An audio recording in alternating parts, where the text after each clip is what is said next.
Did it start? Okay, everyone, good morning. I'm Becky DeGrossa with Counseling Wise, and I have Megan Vitek with me here today. What we're going to be talking about today is this issue of therapists hoping that private practice marketing efforts are going to pay off, and hopefully we'll be giving you a better plan than hoping, okay?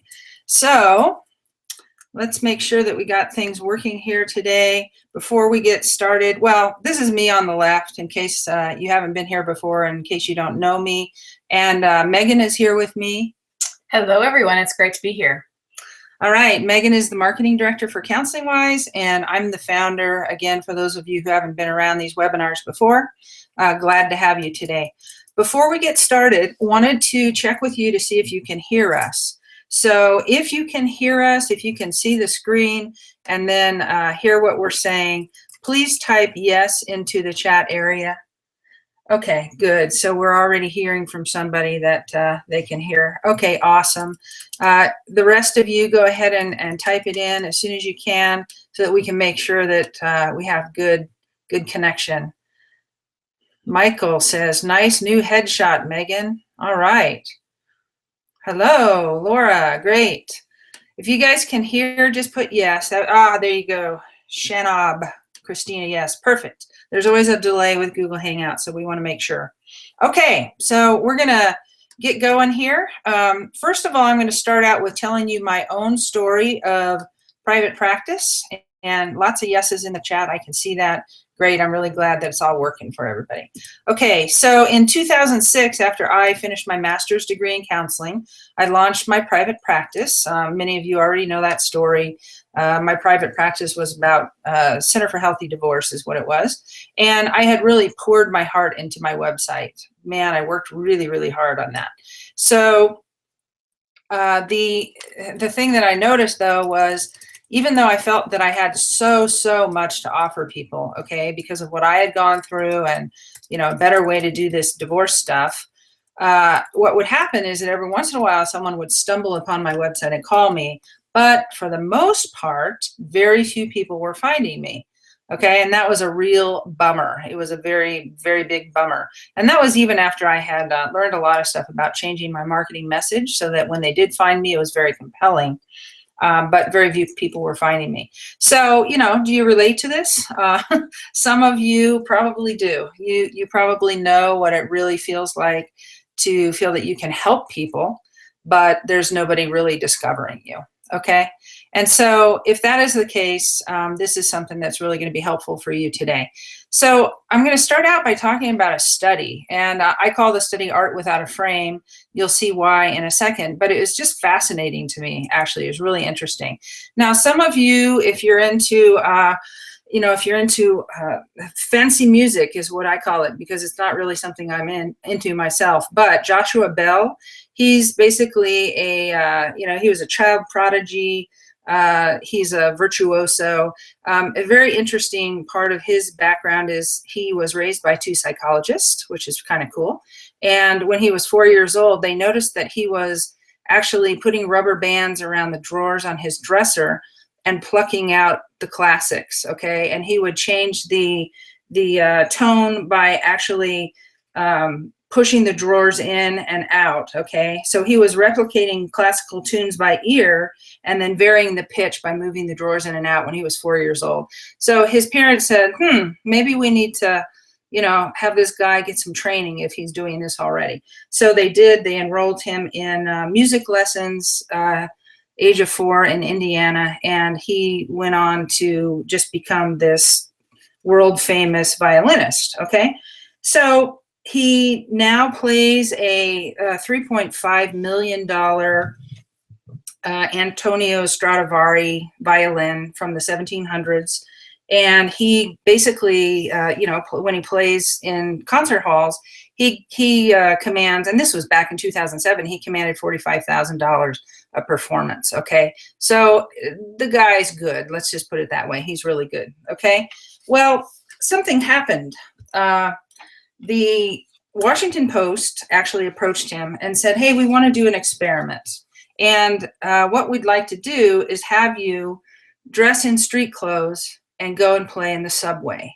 And what we want to test out is whether people who are just busy in their daily lives will stop and take notice of something that is really, really extraordinary, okay?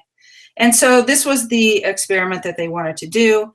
They set up a hidden camera and they put him in the subway, and in fact, he had his very expensive violin. I mean, this was the man, right?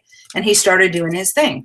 So he started playing Bach, and he actually played, some very difficult pieces, and he didn't hold back. He was very charismatic. He was rocking, and he was up on his tiptoes on the high notes, and he was just going for it, doing his normal thing, all right? 3 minutes went by before something happened, okay? 63 people had already passed when finally there was a breakthrough of sorts, and that breakthrough was that a middle-aged man kind of slowed down for a split second and turned his head to notice that there seemed to be some guy playing the violin. Then he kept walking, but at least it was something, okay? So then a half minute later, he got his first donation. He'd actually put out a case and threw a couple of dollars in it, and he did get his first donation. A woman threw in $1 and then scooted off. It wasn't until 6 minutes into the performance that somebody actually stood against the wall and listened, okay? And if you know this story, you're gonna know that this was actually a Joshua Bell fan who noticed this music, and he still didn't get it, that it was the guy, but he did stop and listen. But beyond that, things really never got much better. He played for 43 minutes, and only 7 people stopped to see what was happening and to kind of, hang around and take in the performance, at least for 1 minute, okay? 27 people gave money, most of them on the run. He made a whopping $32 and change for his 45-minute performance. And basically that left 1,070 people who just hurried by, oblivious that probably the most famous violin player in the world was playing in their subway with sound reverberating everywhere on a very expensive instrument, and they paid no attention. Okay, so pretty interesting little study there. So the questions for you: if someone is as talented as this guy, as Joshua Bell, is ignored by over 1,000 people who are basically enveloped in his gift, they can't get away from it, right? It's bouncing all over the place. Can you see how important time, place, and framing are for you? Okay, how important that is. And can you see how important it is for you to really actually get in front of people who are seeking you out, all right? That's what the whole point is here today. So what we're going to do is we're going to discuss how you can basically go from playing incognito in the subway and basically getting nowhere to getting yourself in front of people who really want what you have to offer, right? They really want to find you. And this is the key to growing your practice, okay? This is the key. What is your biggest concert hall online? Well, here it is. It's Google, page 1, okay? Google page 1, that's where to go. That's where you're going to get the most bang for the buck and the most people who want to find you. People really are looking for you. And, I know that things are tougher than they used to be in terms of, Frank says, this is not making me feel good. Sorry, Frank. I know that people are kind of skeptical anymore. If you hang out in LinkedIn groups and Facebook groups and Psychology Today marketing forum, you'll hear some of these therapists saying, well, maybe therapy just isn't valid anymore. It's not a legitimate career anymore. We just can't make it work. People aren't really looking for us anymore. They have all these other things. They're going to medication. They're going to other holistic practitioners, whatever, right? So I want to show you something. People are actually still really looking for you. If you look at the data, there are 74,000 people per month in the US only looking for the term counselor. They're typing that into Google, looking for that. And if you multiply that by 12, that's a heck of a lot of people, okay? There are the same amount of people typing in psychologist. There are 33,000 per month typing in therapist, and then therapy, same number. Same for counseling. There's a ton of people who are still out there searching. All right, psychotherapy is $27,000 a month, and then psychotherapist is almost $7,000 a month. So you are definitely in demand. There's no question about that. The problem is that these people are going to this ticket booth called Google, and they're looking to buy something, and they're not finding you. Okay, so this ticket booth is Google. Here it is. I've typed in couples counseling Carrie, and I'm going to show you what comes in. The top part that shows up for them is the paid ads. Okay, and that's definitely something that's viable. We do Google AdWords for people. That's a way to get seen right away. It's definitely viewed, and it works for most people in most locations. Some it's a little tough. The next area that comes up is what we're calling Google Local, and that's really the focus of what we're talking about today. Okay, Google Local. So you can see that in the red at the bottom. This chart is what is called a heat map, and what it is showing is mouse movement on the Google screen. Okay, they've done a lot of studies that show that this is where people are actually looking. They record all of this. So the green parts are where the mouse has gone and, you know, where the eye follows. The yellow is where the time is spent more, and then red is really where they're hanging out. Okay, so what you can see is that at the very top, they look at the top paid listings, then they go down to the next section, and they're hanging out a lot in the Google Local area. Okay, this has been proven over and over and again. So we're going to talk about how you actually can get there. All right, that's what we're going to do. Before I get started with that piece, and I'm actually going to turn the training piece over to Megan, because she's the one who's gotten trained here and knows all the ins and outs of this. Let's talk about who this presentation is really for. So if you have a solid website, but you're not getting clients, this is for you. This presentation is really for people who are actually, you know, you've already put in some effort. You have a website up, but it's not paying off yet, okay? And if you don't yet have a solid website, but you want one, or you want to know what one even is, then you can go to counselingwise.com/smart. That will take you to our Smart Therapy websites presentation, where we talk you through how we build websites and optimize them and all of that good stuff. So you can check that out there. Some of you might be skeptical. You may think it's impossible to show up on page one. Or you may think even if you do show up there, it won't really matter. So what I'm going to do is I'm going to show you several therapists that are already on page one and what that is doing for them, okay? Bottom line, this is possible for you too. My first experience with it was in about 2008, starting to learn about this. And back then it was a lot easier. I learned how to get Google Local rankings. I got my own practice there, and my phone really started ringing. And then I tested it on an attorney friend of mine, and it worked for him too. I'm no longer in private practice, as you know, but my attorney friend is still practicing, and this work was done in 2009 for him, and he's still here. You can see his listing right there. He's still showing up in the 7th place, or 6th place, I guess, for Google Places. I did this then for a therapist in Denver. She had a website up, wasn't getting any clients, got her ranked in Google Local. Her phone started ringing off the hook. She actually, in a 6-month period, changed her rates from $90 an hour to $200 an hour, and she still had a waiting list. And her term that she was ranked for was couples counseling. Okay. She then went on to do start some other business, and so I can't show you her ranking, but it worked. It worked tremendously for her. Now, I will tell you, it's certainly not as easy now as it was back then. We, you know, in 2009, it was extremely easy if you knew what the tricks were. And now it's a little more complicated, but it is still quite doable. And at the end of 2014, Megan attended a conference, and all the gurus of local search were there. And if any of you know, if you've studied local search, you know, Mike Blumenthal was there. He is the man. He's a guy who's talking with Google constantly about local. And so he has their ear, and he knows everything there is to know. At this conference, she learned a very specific process for making this happen, okay? And it's very detailed. It's very specific. That's what she's going to cover today. She's going to walk you through it. Before I turn it over to her, I wanted to just show you some of our clients who are therapists and where they're ranking.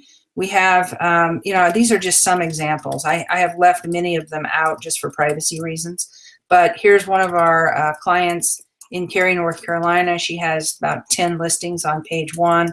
Another one in San Antonio, 7 places listings on page 1. Another in Plano, Texas, another one about 10 listings.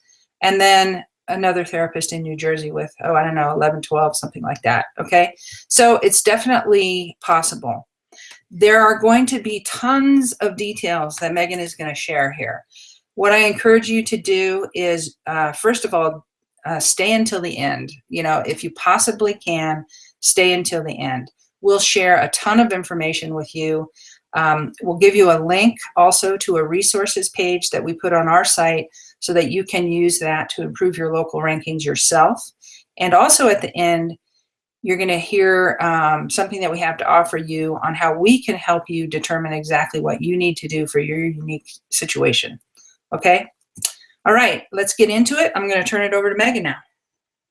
Hello, everyone. I am really excited to be here with you guys today to teach you all about local ranking and local SEO and what that means for your practice. So one thing I do want to say is I'm going to cover a lot of information, a lot of details and different things that you need to consider when moving forward. So don't feel overwhelmed. You can always, come back and watch the replay if you forget something or if you forget a term. So also, if you guys have questions, please feel free to jot those down and put them in the chat box. We'll be happy to answer those questions at the end. We're not going to do any specific questions during the presentation, but we will be more than happy to answer those at the end. So go ahead and just put them in the chat box and we will be happy to do that. So let's get started.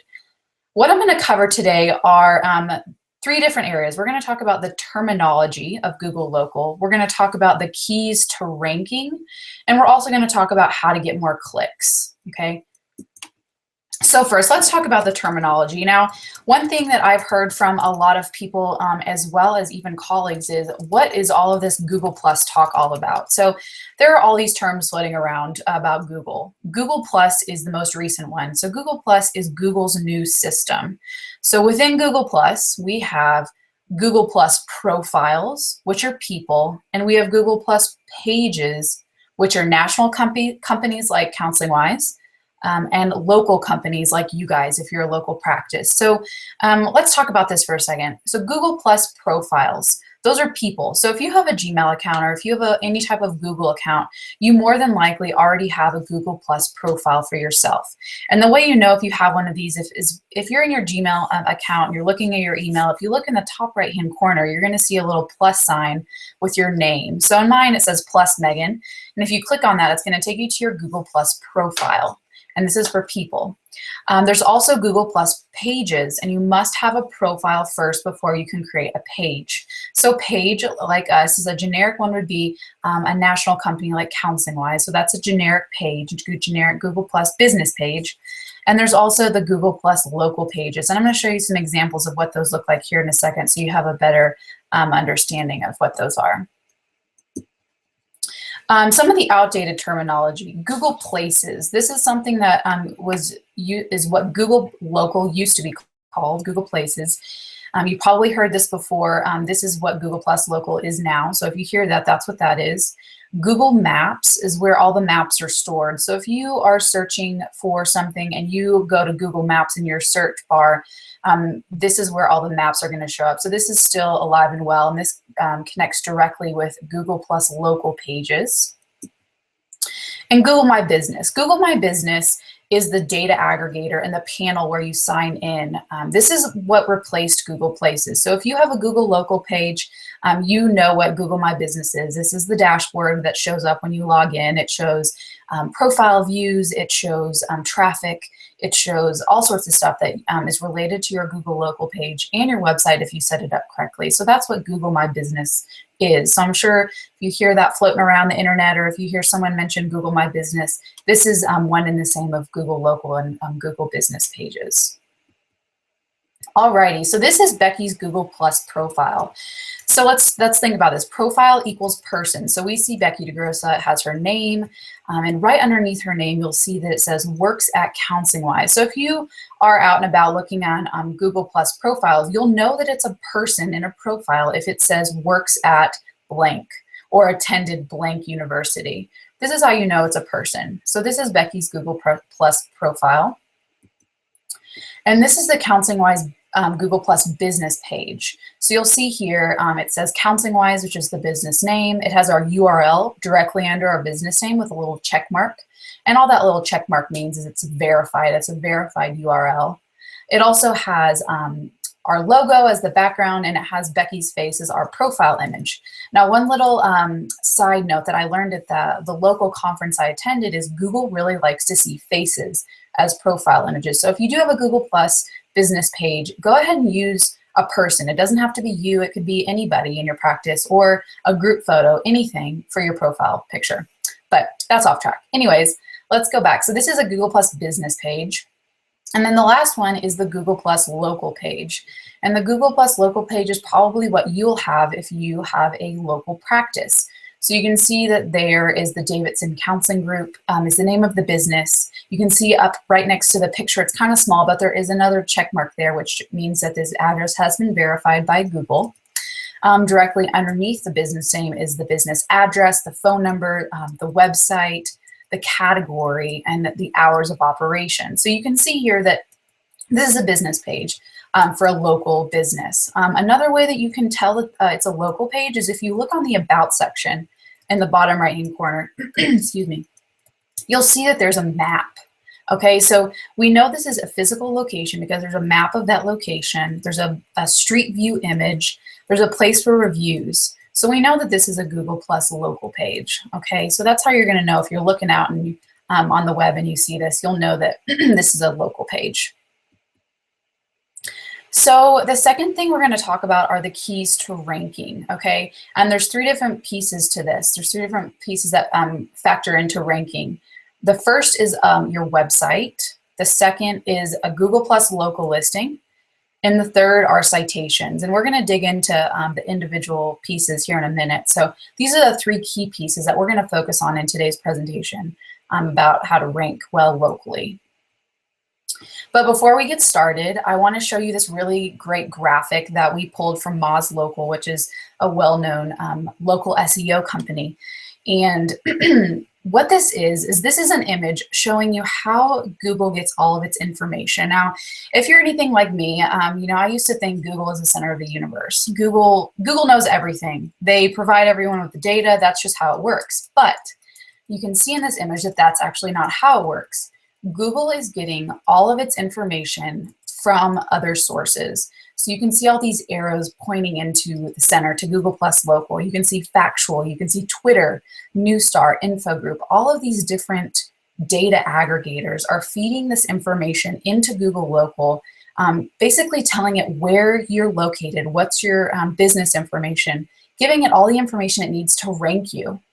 So if you have various information, if you have inconsistent data floating around the internet on different sites about your about your practice, then Google's not going to know where you're located.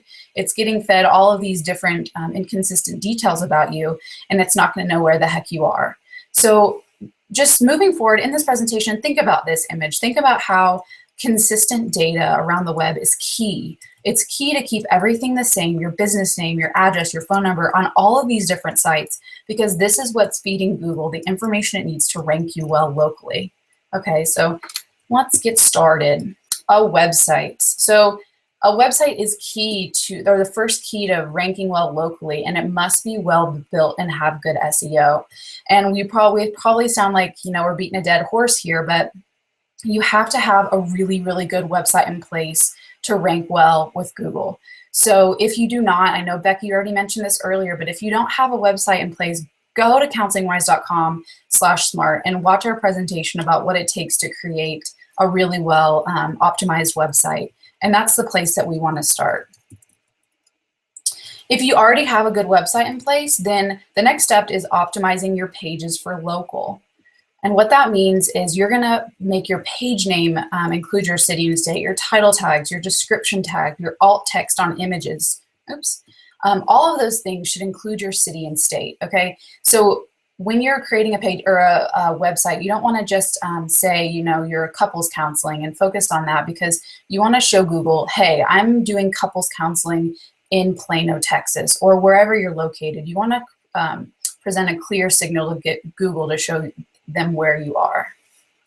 So let's look at some examples of this. So this is an example of localized SEO. You can see here on this page that the page title is Child Counseling in Cary, North Carolina. So the page name is showing the focus keyword, which is child counseling, as well as the city and state, which is Cary, North Carolina. And then also here in the title tag, it says child counseling in Cary. So we have the city and the focus keyword there, as well as in that meta description. You can see in the meta description at the bottom there that it says, if you're concerned, if you have a concerned parent in Cary, North Carolina, call us about child counseling. So it has the focus keyword as well as the location and the meta description as well. Another important part of your website is your contact page. So a lot of websites have a contact page. You may have a contact form on there to, you know, allow clients to contact you via that. You may have a map to your business location. There's all different things that you can have on this page, but the contact page is a really, really great place for you to communicate clearly with Google where you're located, as well as provide really clear details for your potential clients. So the first thing is, if you have separate office, if you have different offices, different locations, you want to have a separate contact page for each office. So if you have an office in, say, downtown Houston, as well as an office in the Woodlands, which is a small neighborhood outside of Houston, you want to have a separate page for each office. Also on those pages, you want to embed your Google Plus local listing map onto that page. And we're going to send you instructions on how to do that. But this is really important to put that map on there, because if not, you're just going to have a generic map. But you can actually link your Google Plus local listing to your contact page, which is really great for not only traffic, but also Google's communication. Another thing that we recommend is including local landmarks near you on the contact page. So what that means is, say you are located near a really well-known university or a bus station or a shopping center, include these landmarks on your contact page. This provides really good spatial information for Google to show them where you are, as well as good information for your clients who are trying to find you. They can, you know, remember, oh, I know exactly where that university is, so they'll know where you're located. Another thing, you want to make sure that your name, your address, and your phone number, which is also called NAP. It's a little shortened version, NAP, consistency. You have that consistency with your Google Plus listing and citations. And we're going to talk about this throughout this presentation, but if you remember that image I showed you of how Google is getting all of its information, you have to be consistent everywhere on your website, on your citations, on your Google Plus local listing with the same business name, the same address, and the same phone number everywhere, so that Google knows exactly where you're located. If you have an old website with an old address and you have all sorts of different citations all over the internet, maybe it's an old Facebook page or an old Yelp account for your old practice, if those are still floating around, Google's not going to know where the heck you are. So be sure to stay consistent with all of this data. And one last thing about the contact page before I show you an example. You want to make sure that the name, address, and phone information is in text format so that it can be crawled by Google. A lot of times we've seen websites where the phone number is an image or the address is in an image. And this is great visually, it looks really good, but Google can't read it. Google cannot read an image. So you want to make sure that you are providing that information in text format so that Google can read it. Alrighty, here's an example of a contact page with that embedded Google Plus local listing map. So you can see at the top that it says Ornstein Solutions. That's the name of the business. It has the address directly below it, as well as the reviews. So you can see that they have 4.4 stars and it says 10 reviews. This is another really great benefit to adding your Google Plus local listing map to your contact page. If you do have reviews, and we're going to talk a little bit more about those later, if you do have reviews, they're going to show up there. And that's great. It's a good way for clients to build trust and really know who you are. So you can see here, you know, this is the map. It has the business name and everything. You can also get directions directly from this map on your page. So that's another great benefit, especially for mobile users. This is an example on that same contact page of the landmarks that I was just talking about. So helpful landmarks, you can see here, helpful landmarks to be aware of along Harrison Avenue include the Bass Pro Shop and a Chick-fil-A on the right. So what this site's doing is it's providing spatial information about where their office is located so that people know, as well as Google. So this is really, really great for you to do on your contact page. All right, the next piece after the website is your Google Plus local listing. So there are a few things to consider with this Google Plus local listing. You want to first make sure that no duplicates exist. One thing that is very, very common with Google Plus local listings is you may have created one in the past for your old address from a few years ago and just left it sitting there, and then you moved and you decided to create a new listing because why not? You moved, you might as well just go ahead and create a new one. Well, what happens when you do this is now there are duplicate listings hanging around in Google, and Google's not going to know which one's you. It's going to just see, you know, oh, Mary has 5 duplicate listings, and so I'm not going to show her up because she obviously doesn't know where she's located, so why would we show her where, you know, she's located? So one thing you want to do is make sure that no duplicates exist. That's really key. You also want to make sure your name, address, and phone number are consistent on your Google Plus local listing, along with, you know, your website and your citations. You want to make sure these are all the same. You're going to also want to include a description on that Google Plus local listing that invites the click. And I'm going to show you an example of what that looks like here in a second, but you want to include a paragraph or however much information in your description on your Google Plus local listing to make sure that people actually click through to your site. You want it to be inviting, about you, about your practice, whatever it may be. Get a good description together for it. In the listing, you also want to choose as many categories as apply. So when you're creating a listing, or if you go back and edit your listing, there's a place to select categories. And you want to make sure that you select as many that apply to your practice and what you do. So there are all sorts of categories that do apply to therapists and psychologists. So go through those and apply the ones that relate to your practice. This is very, very important because if you do not have the right category selected, Google's not going to know what you do and they're not going to serve you up. So be sure to select the correct categories. And I'm going to show you some examples of those here in a second. Another thing, images. You want to include images on your Google local listing because images invite a click. If you have high quality images of your office or images from your website, images of your team, whatever it may be, put those on your Google local listing, because if someone finds you on Google and they see great images, they're going to click through to you more likely than if you have no images. So get some good photos on there.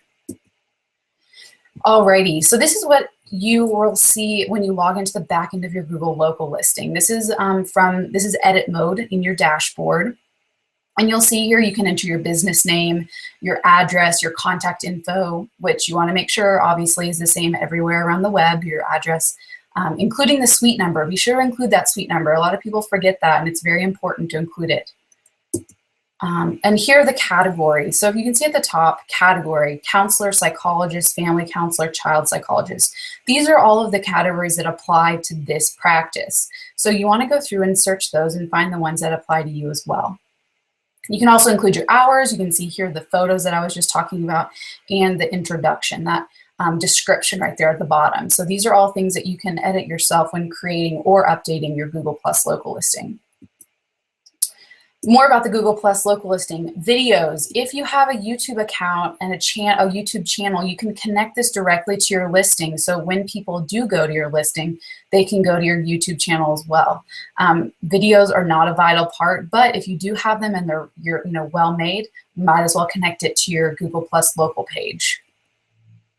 Again, I'm gonna say it again, NAP consistency with your website and citations. Make sure everything is consistent. It's a mess to clean it up, and a lot of people have this inconsistent data floating around, which is causing them not to rank well. So make sure if you're creating a listing or if you're editing things, make sure it's all consistent, okay? Same if you, like I said, if you moved or if you have a different phone number, this will confuse Google, and we do not want to confuse Google. So make sure that you update this information everywhere. One thing to know, if you have a group practice and you have a group practice Google local listing, you want to make sure that if your practitioners in your group practice also have their own Google Plus local pages, they need to be using a different phone number instead of your main practice number. So if Google sees that a group practice is located at one address and there's all of these practitioners sharing that same address, you want to make sure that they have their own personal phone number so that it doesn't confuse them about that location. All right, the last piece are citations. So what are citations? I know I've said that word a few times, but what are they? A citation is any place where your business is listed online or offline. So this is usually your name, your address, and your phone number together, but it can be just your business name and your address, or just your address and your phone number. So that's what a citation is. Examples of citations are Psychology Today. Your Psychology Today profile is considered a citation because you have your business name or your personal name and your address and phone number there. So are Yellow Page listings and Yelp, etc. Another thing, a Facebook business page is considered a citation. A Twitter business account is a citation. All of these different places that you're listing your business are considered citations. Note, this is kind of weird, but some citations are created without you knowing it. So think back to that image I showed you with all of those data aggregators that are feeding that information into Google. Some of these sites scrape the internet and they create listings for you. So if you have moved 5 times in your entire practice evolution, then it's very likely that you have a lot of inconsistent data out there from these citation sites that have created them for you. So watch out for those. And okay, so when you're creating a citation or editing it, you want to make sure to provide all the information requested. This can include description, your name, photos, all sorts of stuff. Just be sure to include all the information they request. You also want to fill in categories and be consistent with your services. So if you're creating a citation listing, say on Yellow Pages, and they provide you with an option to include categories, these are very, very important. So include categories that apply to the services that you provide, because if you do not provide categories, or if you just leave it blank, the listing isn't going to know what you do. So they're not going to serve you up if someone's searching for you. So be sure to keep those categories filled up and consistent with your services. Like I said, some require more than just your business name, address, and phone number. So if they request more info, do a thorough job. Just go ahead and fill those out. It'll benefit you. Again, not consistency on all those citations. You know, be consistent with your Google Plus listing and your website. Just do all of these, your business name, your phone number, and your address. Make them all the same. This is a really great resource for you guys. It's the top 50 citations in the US. So there are other countries with these citations if you visit this page, but these are the top 50 citations for the US. And we're going to send you this link, but these are the places that you want to be. Get your business located on Express Update, Localese, and Axiom. Get on there. These are really, really great places for your business to be listed. Third, the key to getting clicks. So let's talk about reviews here for a second. When you go on Google Local and you're searching for, let's just say you're in Boulder and you want to find a pizza joint, and you search Boulder Pizza, you're going to see that several listings show up, and a lot of them are going to have reviews and some of them are not. Your eyes are drawn to those listings that have reviews. And just so you guys know, the stars that show up underneath a listing when you do a search usually show up after 5 reviews. So if you only have 2, that's probably why those reviews aren't showing up. But that 5 review is the magic number supposedly with Google. So get 5 of those. If you are getting reviews, these reviews should be provided by your peers, not your clients. So ask your peers that you've worked with or you've collaborated with to write a review for you on Google. These are really, really great, information for potential clients to see, and we like to see good reviews. I mean, I know when I'm looking to go get pizza, I would rather go to the pizza place with 5 reviews than the pizza place that has no reviews, or even worse, 1. So just ask your peers to provide you a review on Google Local. One thing is the reviewer does need to have a Google account. So we're going to provide you with a really great worksheet that you can send out to people, but they do need to have a Google account to review you. And this is the review link, and we're going to send this out in an email afterwards as well. But you can actually create a handout generator for your company, for your specific company. And here's an example of how our eyes are drawn to those reviews. You can see here that there's 3 listings for the psychologist search. And our eyes are just naturally drawn to those with reviews. The stars are just really appealing, and we like to see that. So reviews are awesome. So that was a lot of info. I hope you guys are still there and you're breathing. But yeah, I'm going to turn it over to Becky, and she's going to talk a little bit more about how we can help you and what you need to do to fix this stuff. So. Okay, yeah, that was a lot of information. My head's spinning. So, you know, the big question is, do you know what to do? Okay, is your website solid? Is it optimized? Is it optimized with local SEO? Is that ready to go? Google local listing, do you have it created? Is it well optimized as well? It has to match your website.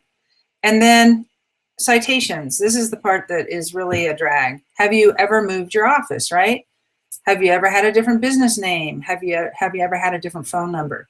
These are the things that end up really stressing us out, because they end up showing up all over the place. There's inconsistencies, and there's a lot of cleanup to do if this is the case. So the problem, when I was, when Megan came back from the conference and she was telling me about how much these inconsistencies are really interfering with successfully ranking, and also the local SEO pieces, I was sitting there wondering, okay, how can we really take this information to therapists? What is, what's gonna happen here if we do? So we decided to do 2 things. We basically decided that we were going to do this, give this webinar, give you a lot of information, send you to a resources page at the end, and let you take a crack at it yourself. Having worked with therapists for 8 years, I know that there's a large number of you who are probably going to say, well, that's great, and that's really overwhelming, and I don't have time to do that. So we decided that we were going to also offer something else, okay? So you can do this the hard way. There are some of you who are really tech savvy, who have it under control, who have enough time to go out there and do this. Go ahead and do it, because you have pretty much all the information you need here, okay, and on the resources page. So go ahead and do it yourself. But there is an easier way, okay? So what we decided to do was to come up with a personalized Google local assessment offering. And in this assessment, I'll talk about it in detail, but basically what we do is we look at your situation in particular, we dive into all of these areas, we create a local assessment document, and we have a video. So let's talk about what this is actually. The way it works is that you would order it. We would analyze first your website, make sure that it's well optimized for local. Look at your Google local listing or lack thereof. Some of you may not even have it yet. And then look at your citations and check for duplicates, inconsistent listings, missing top 50 listings, all of that stuff, okay? Then we're going to deliver a complete action plan to you that includes everything that needs to be done to strengthen your position in Google. And we're going to shoot a video of this, walking you through, talking you through each piece. And that way, it's not going to be just a bunch of techno babble that you don't understand. We're actually going to talk about what's in there, okay? This is probably going to take us a while. It's very time-consuming work, as you can imagine. On your own doing this, especially if you had any multiple addresses or phone numbers or business names, it could easily take you 15 hours, okay? Now, we have purchased some tools that make it a bit faster for us. Even with the tools, there's still a large bit of manual work and actual smart analysis, because you have to be able to look at a website and know if it's locally optimized, and you also have to look at all of the Google local listing pieces and make sure that they're set up correctly. So there's definite manual work involved in this. We'll deliver the assessments within 2 weeks of ordering, okay? We think we can hit that deadline. So that's what we're committing to, 2 weeks of ordering. How much is this worth? Well, for some of you, this whole puzzle could be the missing piece for you, okay? If you think about not showing up, and you think about not being found, just like Joshua Bell in the subway, okay, you're not going to get clients that way. So this could be something that is really the answer for you. All of the pieces must be done. They must fit together perfectly. And, you know, bottom line, you guys really do have something to offer. You should allow yourself to be found by people who are looking for you. I already showed you the number of people who are still out there looking for therapists and counselors and psychologists. And so you know they're out there. The details of this are that we're only going to accept 10 therapists at this time for this assessment. We know it's going to be very time consuming. Our fear is that we're perhaps underestimating the time it's going to take us. So we're only going to accept 10 people. We're going to do this at a flat fee rate instead of an hourly charge, okay? So let's talk about cost. It's not going to be cheap because it is very time consuming. Our normal consulting rate is $140 an hour, very similar to what you charge your clients. With our tools, we hope to be able to complete the assessments in 6 to 8 hours on average. That would mean that the total cost would be between $840 and $1,120, which is ridiculous, right? That would be like a lot of money. So we're not going to charge that. We're going to offer an initial price of $247 for this flat fee, and you're going to get the whole ball of wax. So if you are interested in this, you can get this at counselingwise.com/Google Local Plan, hyphens between each of those words, Google Local Plan. And I strongly encourage you to get this. This is really the puzzle you need to solve so that you can get in front of people. Even if you don't get, you know, one thing that we haven't talked about is that even if you don't get even if the term someone is searching for is not a term that shows up in Google Local, you can get much better organic rankings for this too. Okay, so for instance, that attorney I showed you, he shows up for Boulder Employment Attorney in a 7-pack, but for Boulder Business Attorney, they don't show a 7-pack, but he shows up at the top of the page for Boulder Business Attorney. All right, so it'll help you both with 7-pack, with Google Local, starred type listings, and also organic. We have the best information from the best local ranking experts that exist. We've invested in learning that, and I know that these spots won't last long. So I just encourage you to take action. You can do one of two things. Take the information from this webinar and do it yourself, and the other option is to get help from us. Either way, what I encourage you to do is do something, okay? You invested the time to listen to this. You can listen to the replay again, but just get something done here. Here is the page for the resources. We will also send this out with the replay of this webinar, counselingwise.com, Google Local Resources, dashes between all of those. And then you can also order your personalized plan by going to the Google Local Plan, okay? All right, so we're going to turn to the questions now. Megan and I will field them together. Most of the techie questions are really Megan questions. But we're going to scroll down to the bottom and get the first questions that came in and start answering them. All right, ready? Yes. All right, here we go. Let's see what we got. Whoops, I hope I didn't do anything wrong. Hello, everybody. Hello. That's not what I meant to do. Let me see if I can get that link back up there again.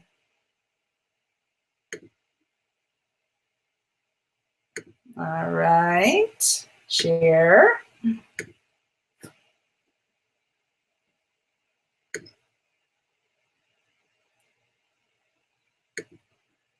Wouldn't be fun without a little bit of technical problems. That's right, that's right. It's a good thing we had clothes on, right? Okay. All right, so there's the link. Here we go. We're going to find the first questions that came in. Okay, I think we got this. Carol asks, I think this is the first one. Let's see. Yeah, Carol asked, are there heat maps for eye tracking as opposed to mousing on Google listings? I may have some history on that. I know that before there certainly were heat maps for eye tracking. I'm not sure that they've been able to, you know, that requires a lot more sophistication in terms of technology to track. And they also found a high correlation between eye tracking and mouse movement. So that's the answer there. I think anymore they're really talking about mouse movement. Let's see. Someone else answered that. You answered that one. Good. Okay. There, Michael. Megan, we once spoke about optimizing photos by virtue of the name we use. Does this hold true for the page profile local photo image? So this is really interesting. I actually just read an article about photos on Google Local, and I don't think it hurts, Michael. I don't think it hurts at all to rename those images based on your focus keyword. But I don't know if it helps either. I don't think that they're going to provide that information. I don't think Google's going to say, hey, if you rename your images this way, then you're going to be ranked higher. But it doesn't hurt. So if you, and what Michael is referring to is you can actually optimize photos on your website so that they are renamed as your focus keyword. And we have a blog post about that. If you go over to counselingwise.com/blog, there's a post about photos there. But Michael, I don't think it's going to hurt, and I also don't know if it's going to help. So I'm sorry about that, but yeah. Okay, Mary's making comments about that chart with all the axiom and all the feeds. Yes, it does make my head hurt as well. Isn't in a stop word for the Google algorithm? No. No, not for Google Local. When you're doing it on a website with local SEO, it is a stop word, but for Google Local, it's more generous. Mm-hmm. Let's see. How do you load videos to your Google Plus listing? Oh, I think we've answered that, right? Yeah. So Steph was asking about how you can load videos to your Google Plus listing. This is as easy as linking your YouTube channel, if you have one, to your Google Local listing. So that's what she was referring to with those loading videos, I think. Okay. Let's see. Next one. How do you adjust this for a national business? That's a really good question. So I think this is more focused towards local businesses. With a national business, you can do different optimization for your website, and you can create a Google Plus business page. So that's where the difference is going to be. You're not going to have a local page. You're going to have a business page, which is very similar to what we showed you with that our Counseling Wise business page. So that's what you're going to want to do. But for the optimization of your website, you're just going to want to do generic terms rather than locally focused city and state terms as well. Okay, and Deborah, we've done the same thing, and we have a Google Plus account, and there's actually in the last search metrics study in September, they basically show Google Plus postings as being really effective for ranking. Nissa says, how does one delete an old Yelp account? Do you know? That's a good question. I think Yelp makes it pretty difficult to delete stuff, as well as some of the other citation sites. So if you don't have the login information, or if you forgot your Yelp login information, I think there's a way just to contact Yelp directly and tell them that you want to delete that account. So I would go about doing that way. If you go to yelp.com, I'm sure there's like a support or a contact tab that you could go to and submit a request to delete it. Okay. And one more thing, just let them know if you're trying to delete it because it's an old address or whatever it may be, let them know that. Say, hey, I moved. I want to delete this. It's messing things up. So just let them know it's old and you can go ahead and delete it. Okay, Miral is asking, how do you fix inconsistencies? Do you have to pay the fees typically asked for to change information? I'm a little confused what you're meaning when you say pay the fees that are typically asked for to change information. If you have inconsistencies on citations, a lot of times what you just have to do is you have to go out there, find them, and either request to delete them or edit them. For Google Local, you can just go ahead and delete duplicates. If you have the login information, the same thing. There should not be any fees unless it's a paid site. And I wouldn't imagine that they would charge you to change your address.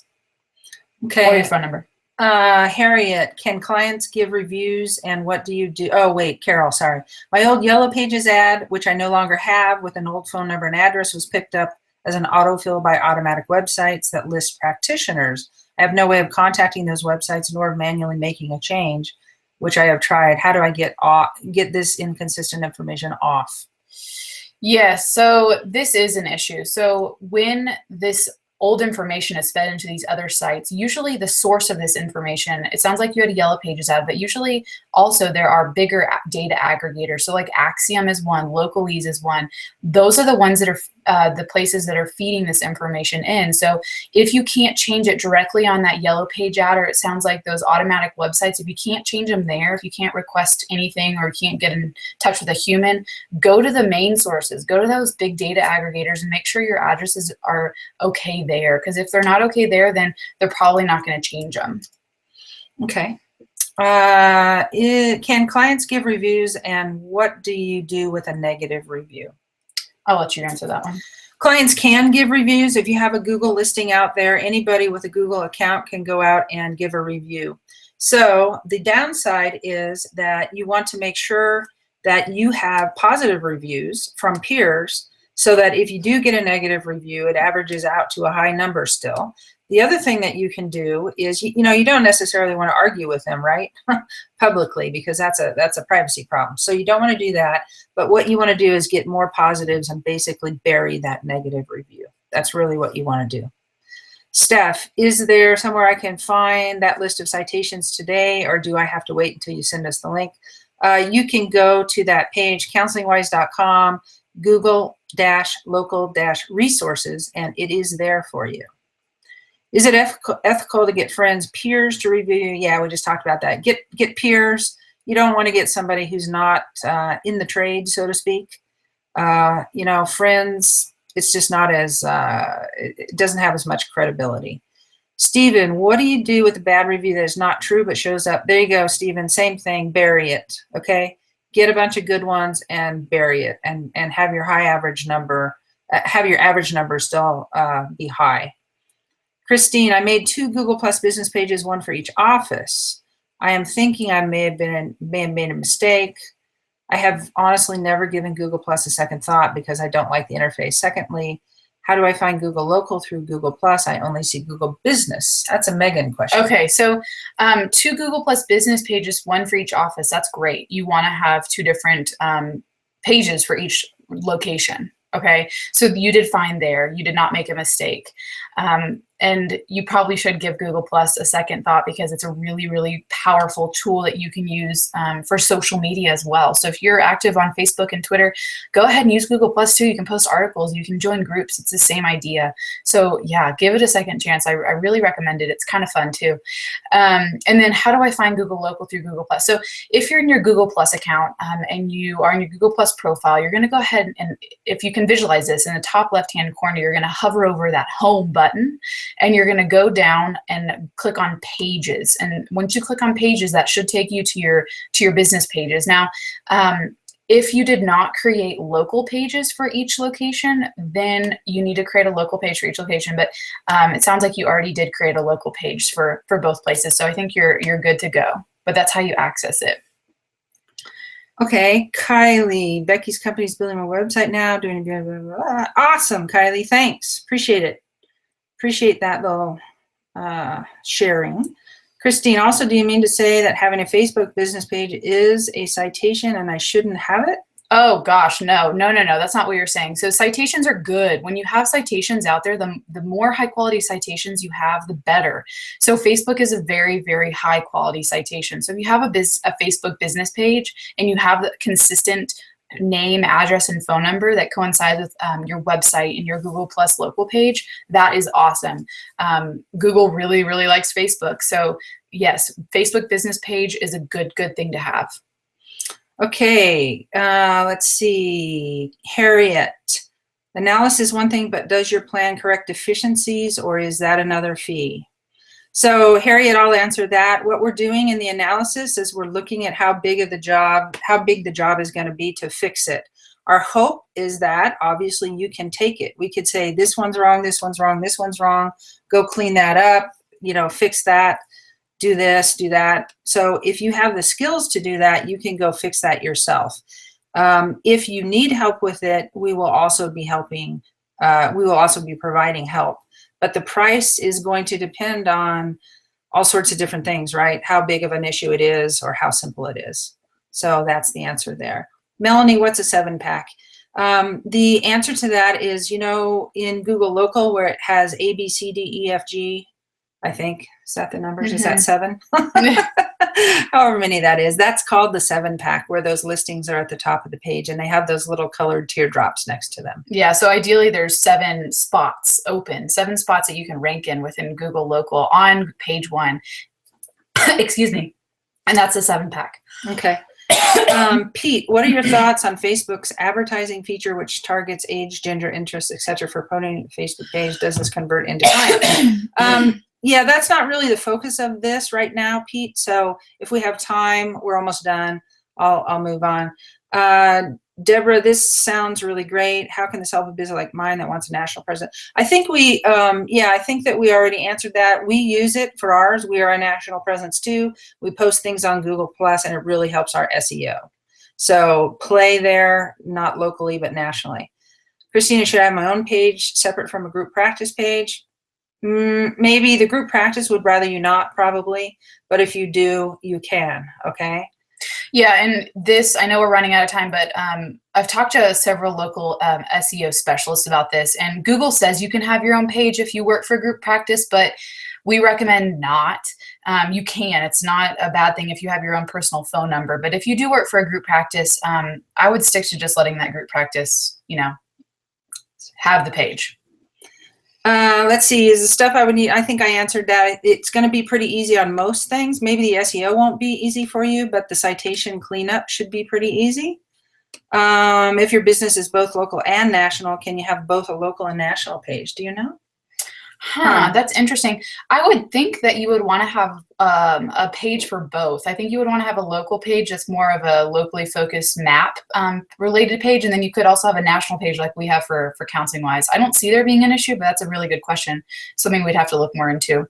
So we can try to look into that and get back with you. And we are at the top of the hour here. We're gonna keep answering questions for anyone who wants to stay and ask more questions. No problem. If you have to go, just know that we're going to include all of these in the replay. So if you registered, you automatically get the replay. So no worries, you're not going to miss anything if you have to go. Okay. All right.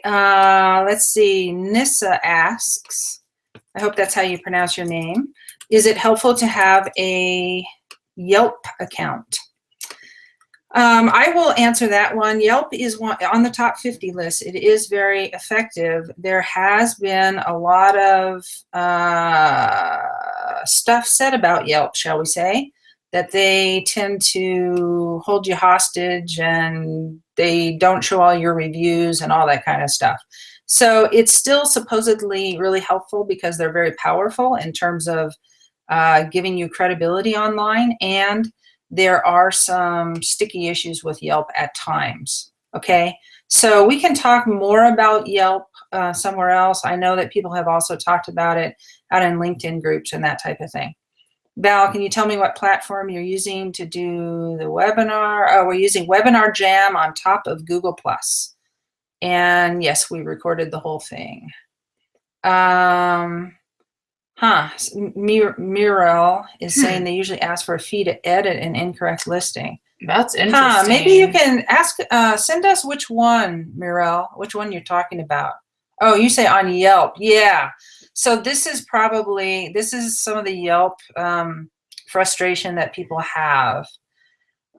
So we could look into that a little bit more. We belong to a big group of these local gurus, and we'll see what they have to say about Yelp, okay? And we'll get back to you. My counseling coaching practice is purely online. I see counseling clients all over Colorado and coaching clients across the U.S. How would you suggest handling Google local listings? I don't think that I think it's very similar to any national business in that case. We still have this question of whether you can have a local and a national listing, so that'll answer that. But if you see a lot of people in Colorado, then it's not going to be bad to have a local listing in Colorado. So we'll get back to you on that one, Deb. Are we looking, with the type of local listing, are we looking for storefront or service area? You would want to do storefront if you have a specific location. Yeah. Okay.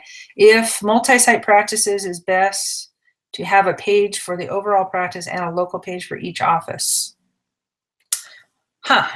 Multi-site practice. Okay, is best to have a Are page. your multi-sites local? If so, you would want multiple local listings, Christopher. Mhm. That's the answer there, okay? Work out of my house. I don't want to make a Google map. How do I get around this? Yeah, that's a trick. Carol, there is a way of creating a Google local listing and saying that you don't want your address to be shown up. I think there's a way of doing that, and I would have to look more into it. We haven't done that for many people, but as far as I know, there's a way of saying I work at this office, but I don't want people to see my exact location. So that is an option, and that would be in the setup of the Google local page. So I'll look into that and I'll let you know. But as far as I know, there is a way of doing that. The only thing is you could not have a Google map on your website, because then you know what would it be a pin for? So Yeah. you won't be able to have that. Yeah. Donna, may I purchase the assessment now and use it after I've tried to build these tools myself, like in a few weeks? Yes, definitely, Donna. As long as, you know, we haven't already sold out, you can. So if you ordered it now, you can use it whenever you need to use it. Ashley, thank you. Purchase the assessment and be in touch. Great. Harriet, we offer information on how to correct deficiency on my own or consult with me. Yes, we will. As part of that plan, we will offer you information on how to correct them. Eric, highly informative, greatly appreciated. Thank you, Eric. Appreciate that. Christina, what about just website versus Google page? Not sure if my group practice would be interested in a Google page. So what we're saying, the whole point of this, Christina, is that the Google page is really going to help your practice along with your website rank much better. If you just have a website and you don't have that, you're probably not going to stand a chance. Okay. Christopher, not for, oh, something else. Oh, thanks, Christopher. If I set up Google Plus page and should I delete? Okay. Michael, if you set up a Google Plus business page, then subsequently set up a Google local page, should I delete the original business page? If you have a local business, I don't think you need both. So if you have a Google Plus local page and a business page, go ahead and I would recommend deleting that Google Plus business page and keep that local page, because that local page is going to help you rank better locally than, say, a generic business page. Okay, Nissa said I pronounced her name correctly. Awesome. Natalie, how much again? It's $247, Natalie, $247. Another message or question from Christopher, does Google automatically decide if you set up a Google business page? The local page only shows 4 places to review and my overall profile for review. Do you understand that? Does Google, it's kind of confusing me. Google does not automatically decide what type of page you set up. So you get to choose what type of page you set up in Google. So if you want to set up a local page, you can. And if you want to set up a business page, you can. I'm not really understanding what you're saying with the local page only shows 4 places to review. If you want to explain that further, we could try and answer it. But right now I'm a little confused at what you're asking there. Yeah. Okay, yeah, type it in again, Christopher. Maybe we'll understand it differently. Christina, should I have my own website as well as a group practice site? It totally depends, Christina. If you feel that you're going to be with a group practice and you don't want to market yourself, then stay with the group practice site. Hopefully they're doing marketing well and you're getting clients and all is well. If you want to go out on your own or get more clients for yourself, whether you're staying with a group practice or going solo, then having your own website and your own Google local listing is the best way to control your own destiny. Okay, so I would do that. It totally depends on your situation. Hopefully that makes sense. That's all the questions that we have. I don't see Christopher's question popping in again. I know there is a delay, however, so go ahead and feel free to reach out and ask us, Christopher, if we end this before you get a chance. So I don't see any other questions coming in, and we're going to call it. We're going to wrap it up. So thanks, everyone, for attending. Really appreciate you being here today. Great questions that you guys asked. Awesome. And go get that stuff on the resource page. And if you want this assessment from us, go order that. Deborah, will your assessment help my national business? We would look at your SEO on your website and see how that's going. That's going to help. We can certainly look at your Google business, and yeah, we might just do a marketing analysis. That might be a better thing for you because it's a national business. but you can certainly, send your stuff, and let's see. Okay, Christopher's trying again here. When I go to Google Local, it does not have a place to set up a page only for reviews. The only ways to set up a page seems to be under the business page that can include a map and other local features. Right, so you can't, you cannot create a Google local page only for reviews. You have to create a Google local page, and that would be for your map and the other local features. You can't just have a place for reviews. You actually have to create a local page with all those other features. So I hope that answers your question. Karen, if you've had a Yahoo email addresses connected to you professionally, do you have to now establish a Gmail address to do all of this? I believe you do. Do you? Do you have to have a Gmail address? You can actually set up a Google local page. As far as I know, you can set up a Google local page with a Yahoo address. Okay. So try to do that. You should be able to, and if you have any difficulty, let me know, but you should be able to create one with that Yahoo address. And it looks like we missed a question from Natalie. Natalie said, I'm currently redoing my site and will now do a Google Plus page. I may be moving my site. Is that a problem? Moving your site, I'm assuming you're asking if you're changing your URL. That should not be a problem. Updating your URL on your Google Plus business page or your Google Plus local page is very easy. But just make sure that that URL is consistent on the other citations that you're creating. So if you have a Facebook page or if you have a Yelp account, whatever those may be, update your URL over there too. Okay, let's see. Val, great to have you two as resources. Great. Thank you, Val. Appreciate that. Oh, Natalie, yeah, we just went back and got your question, I think. Yeah. Okay, so I think we're good. All right, everybody, thanks so much. Send us any other questions you have. Take care, good luck with local, and we'll see you in the next webinar next month. See ya. Bye-bye.